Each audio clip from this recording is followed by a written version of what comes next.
And I have been holding these feet to the fire.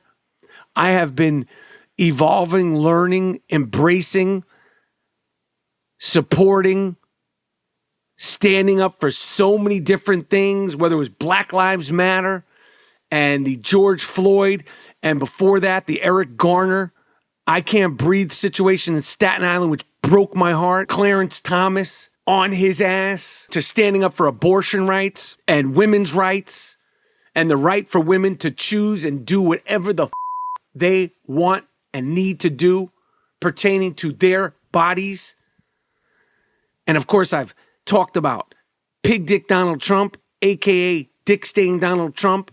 I've talked about AOC, held her feet to the fire, accused her of not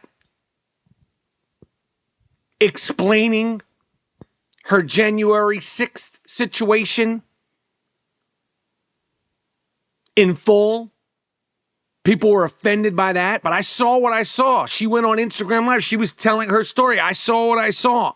I heard what I heard from her mouth. And I was like, whoa, whoa, whoa, whoa, whoa, whoa, whoa. And I don't know where that Instagram Live is or if it lives anywhere. Talked about Ilhan Omar, the squad. Talked about Cadaver Joe Biden.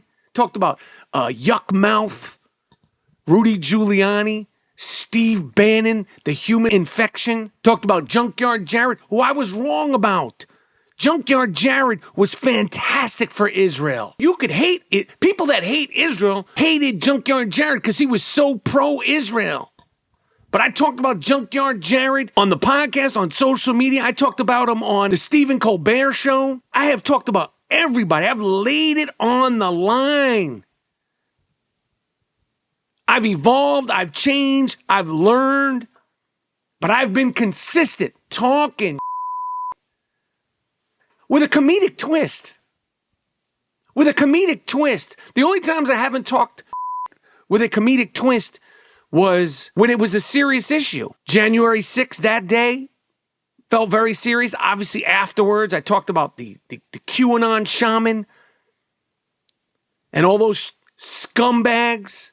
The one who on Nancy Pelosi's desk. And I think Nancy Pelosi's totally full of Talked about burnout Bernie Sanders. Talked about Mitch the Glitch McConnell. I have talked about them all. And there's always a comedic twist. Whether it's Dick Stain Donald Trump, that's for your pleasure. Pig Dick Donald Trump, that's for your pleasure. That makes me laugh. I know it makes you laugh. Cadaver Joe Biden, great nickname. That makes me laugh. I know it makes you laugh. Junkyard Jared Kushner, great nickname. I invented that. Makes me laugh. I know it makes you laugh. Nancy Pelosi, stood up for Nancy Pelosi's husband when people were going at him. Done it all. I've done it all. I made a rant the other day about Tim Walz, Coach Walz. They call him Coach Walz. Posted it. People are up in arms. Oh, now you're making fun of somebody for being a coach? I said, why they call you coach? How many people have you sent to the league? You ain't Chuck Noll. You ain't Al Davis. You ain't Bill Belichick. People were like, oh, you're making fun of somebody because they're a high school coach. You're making fun of him because he was a coach. Have you ever won any Academy Awards? Have you ever won any Emmys? No, I haven't won any Emmys. I should have been nominated a couple of times, but that's not what I'm here to discuss. The point is I have held their feet to the fire. I have broke balls. They're calling coach. I got to bust. I'm like, who are you, coach? How many players have you sent to D1, D2, or to D3? Coach? Joke. And I thought about it because I was like, damn, first of all, I never, just like the Tiki Torch rant, I never imagined or thought twice about the Tiki Torch rant being revered worldwide. London, Piers Morgan, they wanted me on there. Australian News, they wanted me on there about that Tiki Torch rant. I never thought about that. And I never thought that asking Coach Walz if he ever sent anybody to the league would be so offended.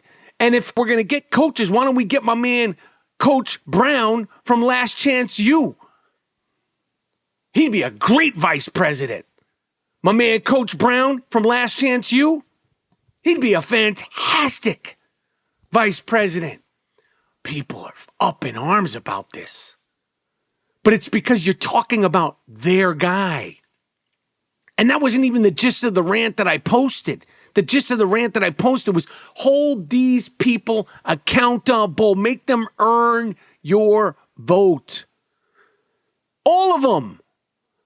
Make them earn your vote. Listen to what they have to say. Listen to what they have to say about the policies. And then make a list and check it twice. Because if they don't do it, they're going to be running again. 2 years, 4 years, they're going to be running again. But you never know. You never know how things are going to resonate with the public at large. You, the public at large. But just know this. My name is Michael Rapaport, a.k.a. the Disruptive Warrior. The motto, the tagline is stay disruptive. I came out of the womb disrupting. You think 2024, election time, I'm not going to continue disrupting like the disruptive warrior I am? Get the out of here. You got to stay disruptive and you got to stay fully disruptive. These people are not your friends. They're looking for your vote.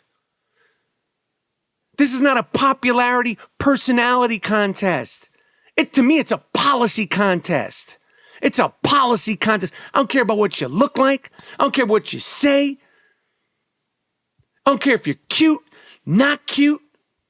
I don't trust any of them. Pig Dick Donald Trump, Cadaver Joe, Nancy Pelosi, AOC, Ilhan Omar, J.D. Vance, the unjewed Jew, Josh Shapiro, none of them. I don't trust any of them. I try to squeeze a little bit of juice out of them to hopefully work in my people and my favor. Other than that, I don't give a about any of these people because they don't give a about you. Ha! Ha ha!